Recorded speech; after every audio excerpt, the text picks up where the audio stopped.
नमस्कार, मी देवश्री राहुल माळवदे. मी एक qualified personal finance professional आहे आणि एक म्युच्युअल फंड डिस्ट्रीब्युटर आहे. आज आपण गुंतवणूक या विषयावरती चर्चा करणार आहोत. त्यातला आपला खास विषय म्हणजे असेट ॲलोकेशन.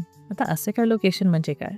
नुसतेच सर्वोत्तम शेअर्स किंवा बॉन्ड्स हे निवडणे नाही, पण आपली जोखीम कमीत कमी करून जास्तीत जास्त परतावा कसा मिळेल या टाईपचा पोर्टफोलिओ आपण बांधला पाहिजे. हा पोर्टफोलिओ आपण असेट ॲलोकेशनद्वारे साध्य करू शकतो. असेट ॲलोकेशनमध्ये आपण थोडंसं इक्विटी म्हणजेच आपलं शेअर बाजार, त्याच्यानंतर थोडं डेट म्हणजे आपले बॉन्ड्स मार्केट आणि थोडेसे सोनं म्हणजे गोल्ड, या तिन्ही वेगळ्या वेगळ्या असेट क्लास म्हणजे मालमत्तांमध्ये इन्व्हेस्टमेंट केली तर आपल्याला एक चांगला डायव्हर्सिफाईड पोर्टफोलिओ हा मिळतो.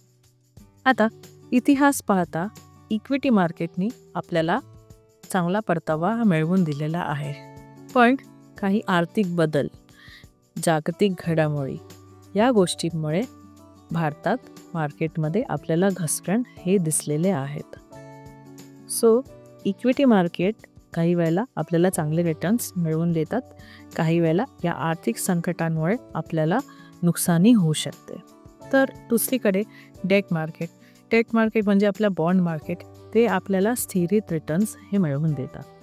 डेट मार्केट जे आहे ते इंटरेस्ट फ्लक्च्युएटिंग रिस्क म्हणजेच व्याज दराच्या चढ उतर या फॉर्म्युलावरती चालतात.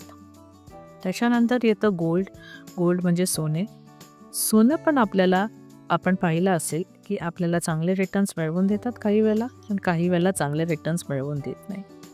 फॉर एक्झाम्पल, आपण भारतामध्ये जो काळ आहे 2013 ते 2019 हा आपण बघितला होता. हा सोन्यासाठी काय चांगला काळ नव्हता.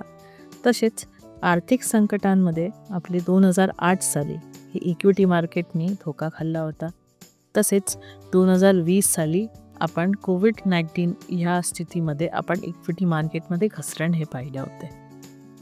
तर हे जर तिन्ही पोर्टफोलिओज म्हणजे तिन्ही असेट क्लास आपण एकत्रित केले तर आपल्याला असेट ॲलोकेशनद्वारे एक डायव्हर्सिफाईड पोर्टफोलिओ हा मिळतो. आता इक्विटी मार्केट आणि गोल्ड मार्केट ह्याची एक इन्व्हर्स रिलेशनशिप असते. म्हणजेच जेव्हा इक्विटी मार्केट आपल्याला रिटर्न्स मिळवून देतात तेव्हा गोल्ड मार्केट एवढं काम करत नाही.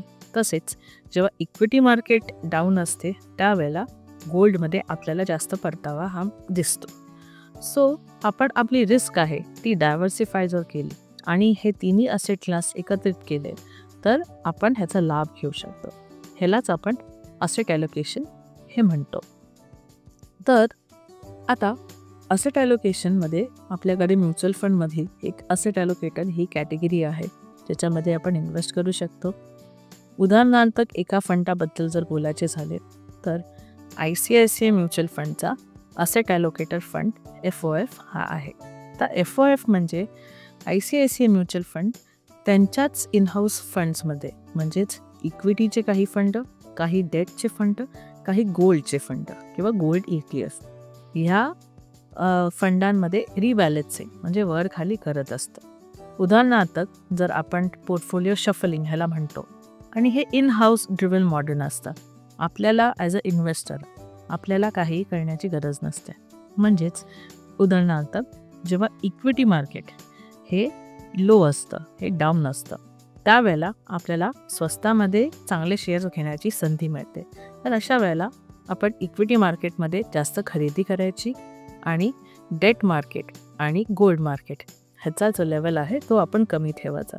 तसेच जेव्हा इक्विटी मार्केटपर्यंत वर चढते, आपल्याला चांगला परतावा देतो, तर आपण आपले जे इक्विटी शेअर्स आहेत ते विकून प्रॉफिट्स बुक करतो आणि त्यावेळेला गोल्ड आणि जो डेट मार्केट आहे त्याचा परतावा वाढवतो. ह्यालाच आपण बाय लो सेल हाय म्हणजेच कमीत कमी किमतीत खरेदी आणि जास्त किमतीत विक्री हा खूप महत्त्वाचा विचार आहे. पण आपल्याकडे लोभ आणि भीती या दोन भावनांमुळे हे प्रत्यक्षात करणे कठीण आहे. तर हेच काम आपल्याला ICICI Prudential asset allocator fund of फंडमध्ये करून मिळतो. ह्यांचा इन हाऊस ड्रिव्हन मॉडेल आहे, त्यामुळे आपल्याला सारखा पोर्टफोलिओ चेंज करण्याची गरज लागत नाही. ह्या फंडाने आपल्याला पास्टमध्ये चांगला परतावा मिळवून दिलेला आहे. म्हणजेच मागच्या 1 वर्षाला त्यांनी 6.85% मिळवून दिलेले आहेत. मागच्या 3 वर्षामध्ये त्यांनी 11.80% मिळवून दिले आहेत आणि मागच्या 5 वर्षांमध्ये त्यांनी 13.69% हे रिटर्न्स मिळवून दिले. हे रिटर्न्स ॲज ऑन 28 फेब्रुवारी 2025 आहे. तर या फंडामध्ये नक्की इन्व्हेस्ट करा. ह्या फंडामध्ये इन्व्हेस्ट करण्या अगोदर तुम्ही तुमच्या म्युच्युअल फंड डिस्ट्रीब्युटरशी चर्चा करू शकता किंवा तुम्ही ICICI प्रुडेन्शियल म्युच्युअल फंडमध्ये पण जाऊन चौकशी करू शकता. धन्यवाद.